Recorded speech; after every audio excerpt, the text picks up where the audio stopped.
आज आमने लोणार परिसरातील वाकचापाडा या गावातील सर्वांचे सुपरिचित असणारे परम आदरणीय श्री अनंता शेठ पाटील यांच्या घरात त्यांनी या वारकरी संप्रदाय आमने लोणार परिसराच्या दिल्लीचे ते अध्यक्षही होते मागच्या वेळी आणि त्यांनी दरवर्षी आपल्या या मंदिराच्या वर्धापन दिनानिमित्त या ठिकाणी हरिनामाचा जल्लोष, धार्मिक उपदेश, लोकांना धर्माकरता प्रेरणा देणं कीर्तनाच्या माध्यमातून आणि लोकांना सत्प्रवृत्तीकडे देशभक्तीकडे वळवण्याकरता त्यांच्या या वर्धापन दिनाच्या निमित्तानं ते कार्यक्रम करत असतात.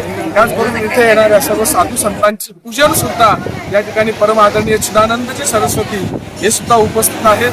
परिसरातील ज्येष्ठ आमचे संन्यासी परम आदरणीय निशांतनाथजी महाराज असतील, परिसरातील सर्व राजकीय क्षेत्रातील धुरंधर मंडळी या ठिकाणी उपस्थित असतात आणि अशाच पद्धतीनं ते जोपर्यंत त्यांची इच्छा आहे, जोपर्यंत मी आहे, त्याच्यानंतर त्यांचा मुलगाही हे कार्य निश्चित वारसा म्हणून पुढे नेतील यात संशय नाही. तेव्हा सर्व आमच्या बाबांच्या चिदानंद बाबा सरस्वती असतील, निशांतनाथजी महाराज असतील, कृष्णा बाबा खेणे असतील, सर्वांच्या वतीनं साईबाबांकडं पांडुरंगाकडे महाराष्ट्र ज्ञानेश्वर महाराजांकडे प्रार्थना करतो की त्यांना उदंड आरोग्य प्राप्त हो, त्यांची सद्भावना, त्यांची धार्मिक जो संयम आहे तो वाढत राहो आणि त्यांच्या जीवनामध्ये त्यांना इच्छित सुख प्राप्त हो अशी पांडुरंगाकडे नम्र प्रार्थना करतो. जय श्रीराम. चिंतनाला समोर जायचं असतं.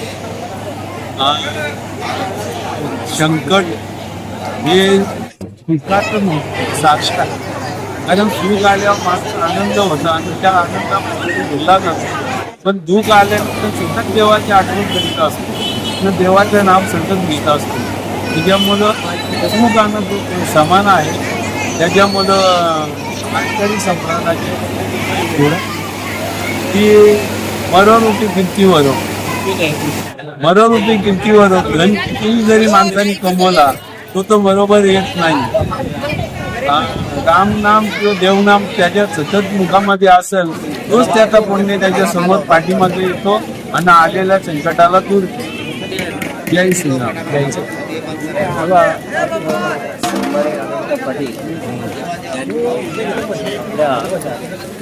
गावातील संकल्पनेसाठी फार मोठं योगदान आहे. परिसरामध्ये जिथे सत्संग असते तिथे त्यांची उपस्थिती आवर्जून असते.